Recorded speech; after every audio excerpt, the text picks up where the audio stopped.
Jam is hot. This is your man, David L. David, and yes, this is The Flex Radio, and I'm here with my co-host, the wonderful Joh'Vonnie Jackson. Joh'Vonnie. Hello.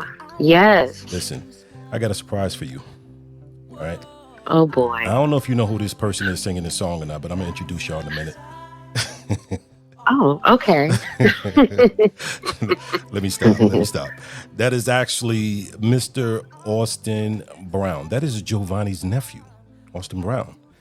So, Joh'Vonnie, I'm going to let you do the honors since it's a family thing.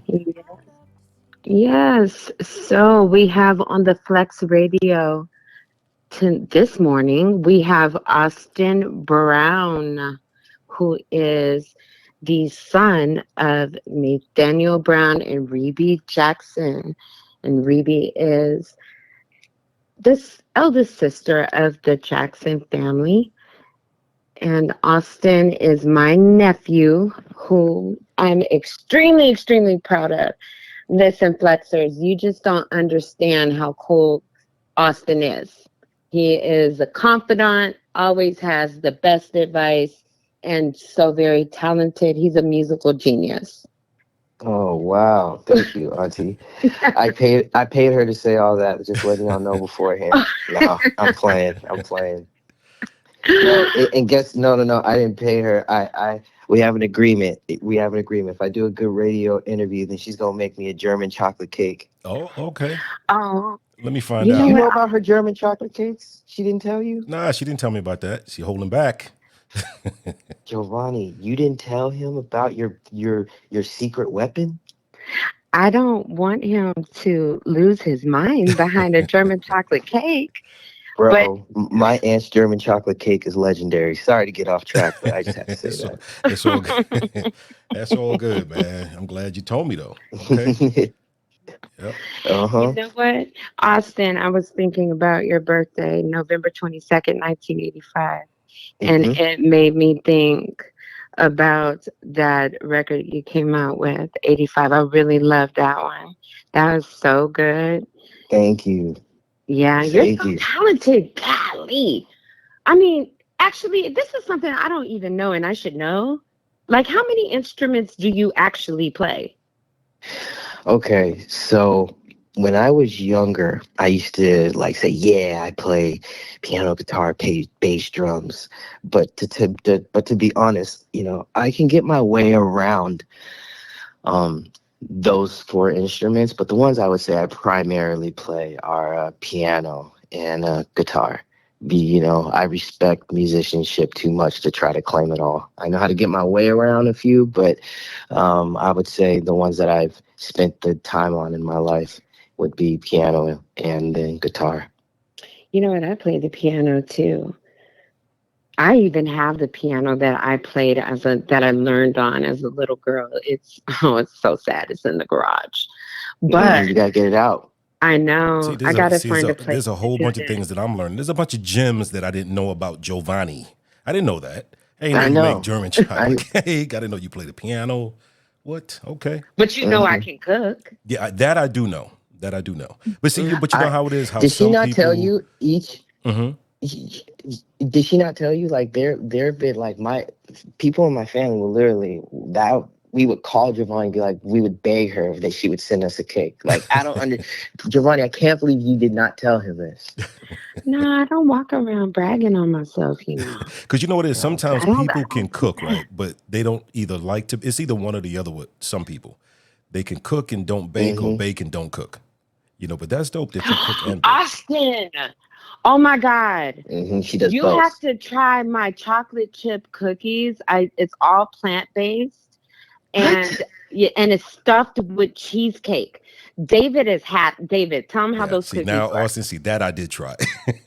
Those I did try. I've never had that, David. Yeah, I've never had that. Come on now. Yep. Auntie, they are bomb, and they're like as big as your hand, those cookies. Auntie, you're holding out on me, yo. I'm sorry. No, the next time, no. Okay. So you have to give me your address, Austin. I'll put a German chocolate cake in the mail to you, but the icing will be separate, so you'll have to ice it yourself. Perfect. Or have your mom do it. Perfect. Perfect. Okay. We're locked. So, so you know what? I went to your canyon session right there at your house that you had in 2019, right before the pandemic. And I had this realization about you and the type of man that you are and where your heart is at. That was such an amazing experience for me to see you in that element and tell everybody what that was about because it was so dope. And I was just walked away from that like my nephew, his heart is just as big as the world. Oh, thank you. Canyon Sessions was a brainchild. Well, the that song that you played going into Smile, that was originally on my Canyon Sessions project.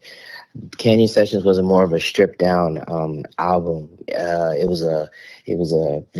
was really acoustic, and at that time it was something that I was doing more out of necessity. I had to kind of switch up things from having the band with me to where I rebroke everything down, and I would go around playing on my acoustic guitar a lot of shows. And so Canyon Sessions was an idea. At the time I was living in Beverly Glen in the canyons, and I wanted to create something that felt like it was paying homage to the Laurel Canyon days, when you hear those stories of like Joni Mitchell and the Mamas and the Papas and some of the Beatles. They would always be in those houses, playing music together, and they'd have their acoustic guitars writing songs.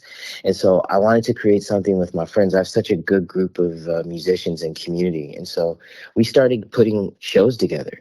And so it first started in my house, where it was like 35 people. And then it kind of grew over time to where we had 400 people showing up in the canyon, coming to these open events that I just had just at the crib. And it was amazing. And so once I saw the reach and the pull that we were having, it was around that time in 2018. It was the first time that we did a charity event. It was around the time my grandfather had passed from pancreatic cancer, the same cancer that my dad had passed from. And so we decided to put a show together with all of our friends. And the basis of Canyon Session is being able to play music if you had no electricity. And so you would walk in with your instrument, whatever it was, and we had people playing everything, instruments I'd never even heard of. And you would walk in, and then we just play and perform. And so we did a charity event. The first one we did was we raised money for F Cancer, which is a nonprofit organization that specializes in scanning cancer prevention, scanning, checking if you have anything that's going on in your body, certain alternatives that you can do to help fight the disease that's taken so many people. And we were able to raise a lot of money for that first one. And then the second one, which is what you were at, Joh'Vonnie, a year later, we did something a little bit smaller. We kind of took it back to the crib. And around Los Angeles, and this is even before the pandemic. I mean, Skid Row is awful in Los Mhm. Angeles. It's downtown LA, and if in a 2 mile radius you have about 10,000 homeless people, and so right in that radius is this place called the Union Rescue Mission, which they house the homeless every single night. So you can look it up. They could only house about 2,500 people, but their thing is that they don't turn away women or children. And so that event you were at, Auntie, we raised money for the Union Rescue Mission and for the homeless. And we raised a lot of money that night. We just pulled the resources, and we raised about $50,000. And it was really, Wow. really cool. And all the proceeds went right to the Union Rescue Mission. And it just shows what you could do with community and music. You could really do a lot when people put their heads together and their hearts together. Yeah. Oh yeah, that's so true. And it was such a good time too. And it was a whole vibe. It was a whole Hmm. vibe. And I'm so glad that you invited me to it and that I was able to see that. You know what I mean? Because I was just like, oh my God, my nephew. He's so It was a dope. fun time. We had a good time Mhm. that night. We So, did. Yeah. We yeah. definitely Good time did. and great And so, cause. That means everything. oh yeah, Yeah, for yeah, sure. and it was so dope because what we did, man, is that we put all the instruments in the middle of the house, in the middle of the room, and everybody was rotating, playing music. We had special guests come up and play. It was a really beautiful time. Wow. And then you had the good food too. Yeah, it was a lot of food. Oh yeah. hmm Good Hmm. food and good music, and everybody just was doing the damn thing in there. It was really something to see. So, Austin, I'm so extremely proud of you, a two-time Grammy nominated producer. So, the first time you got nominated, that was with Tank and the Bangers.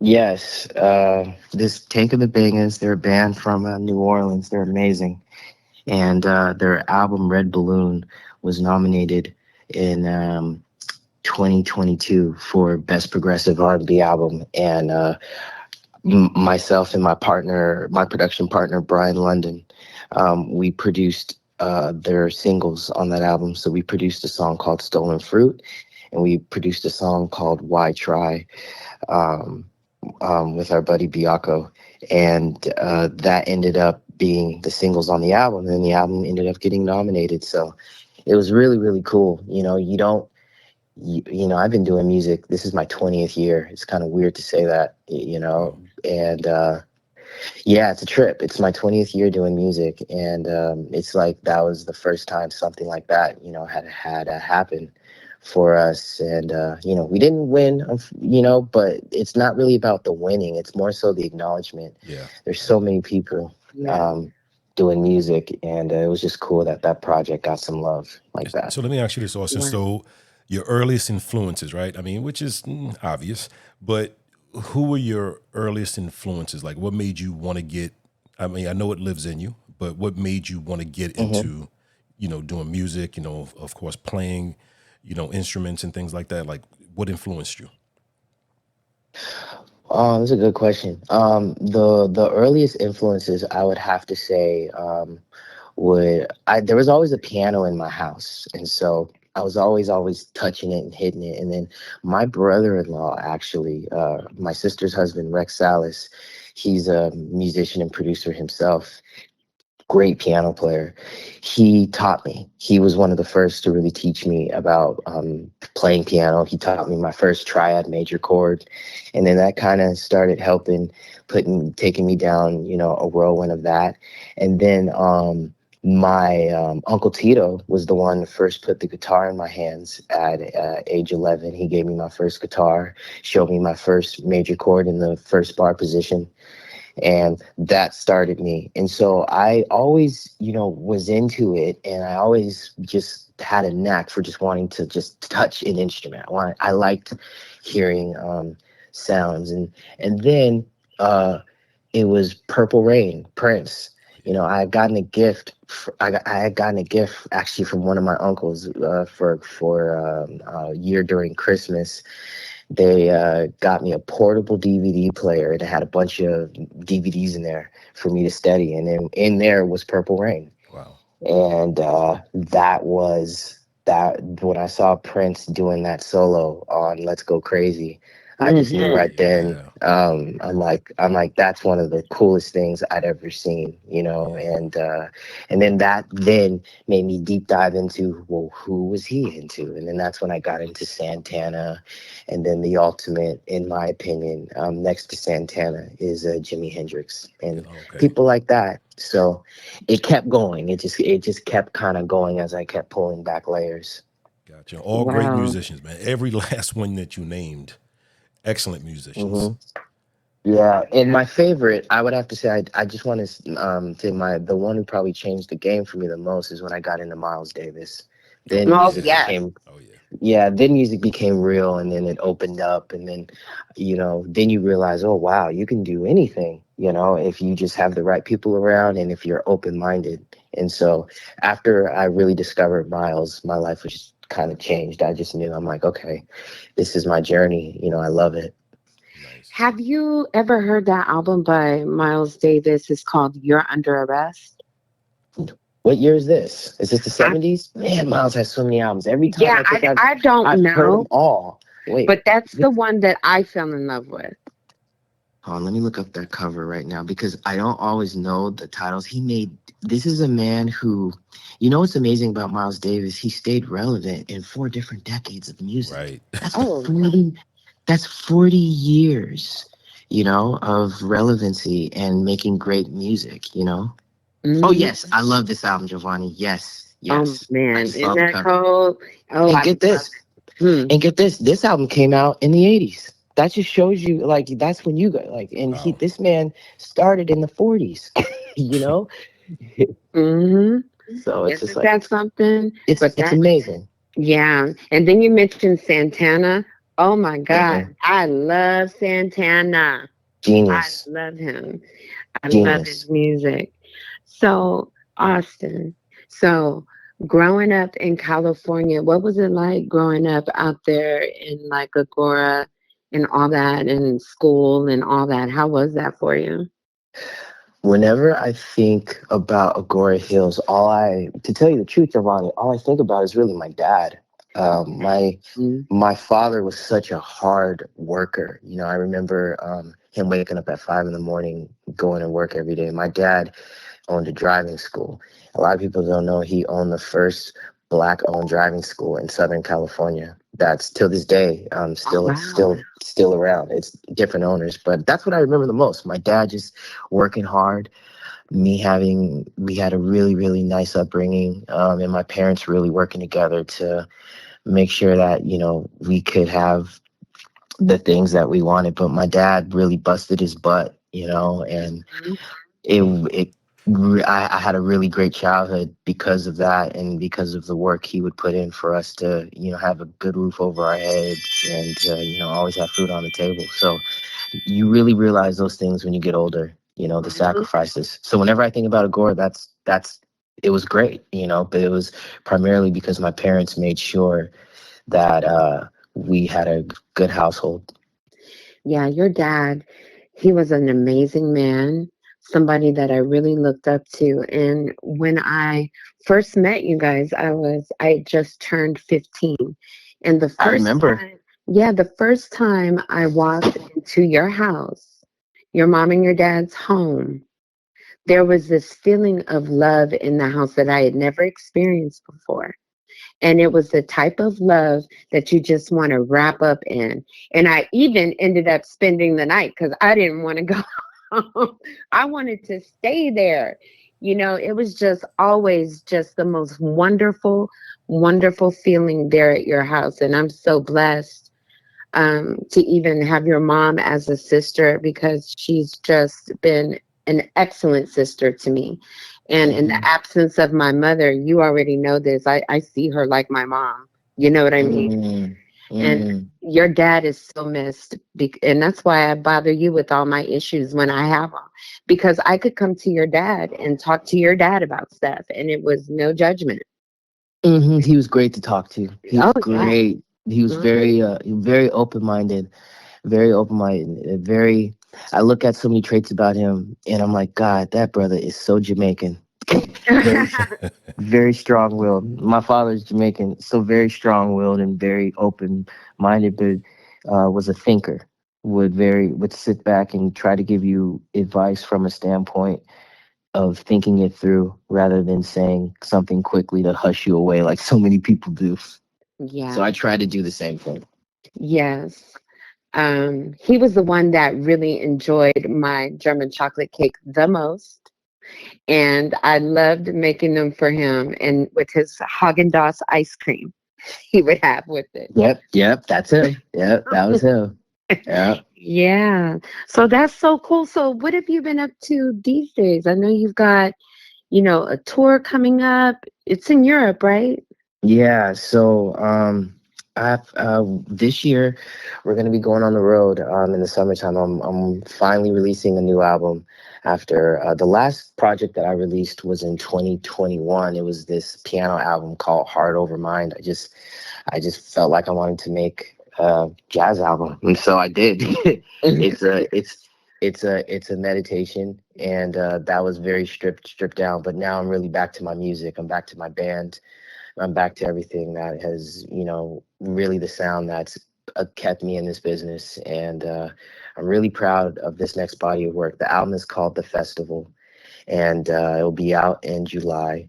and we are going on the road in Europe in July, opening up for Tank and the Bangas, and we're also playing some hard rock gigs. So this is going to be a very, very busy summer. Wow, that's amazing. I'm so excited for you. Where do you think you'll be starting at first in Europe?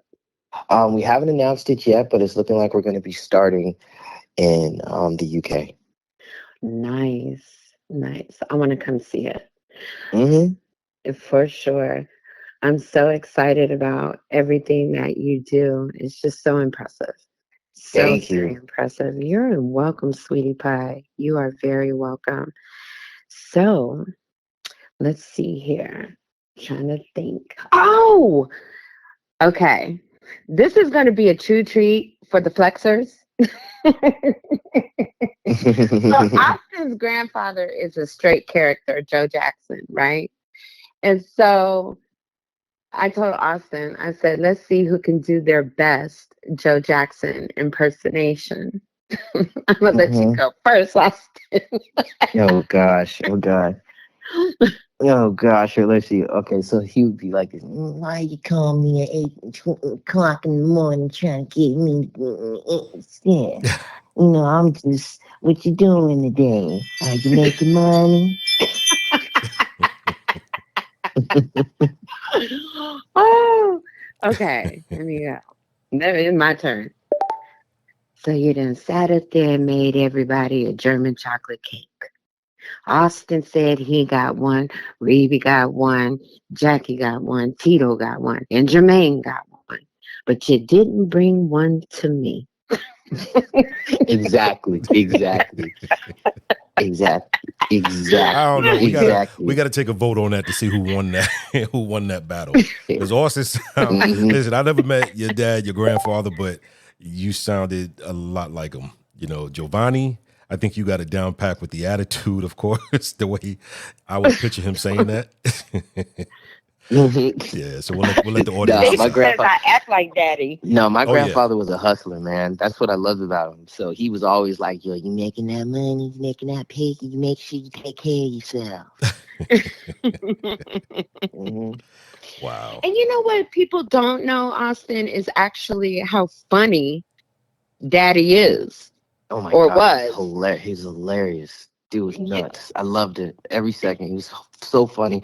My grandfather, I used to be so scared of him as a kid. Oh my God, I was so scared of him at times as a kid. Mhm. And then you get around him more and you get older. And then I realized, oh my God, this dude is hilarious. And then you start forming your own certain relationship.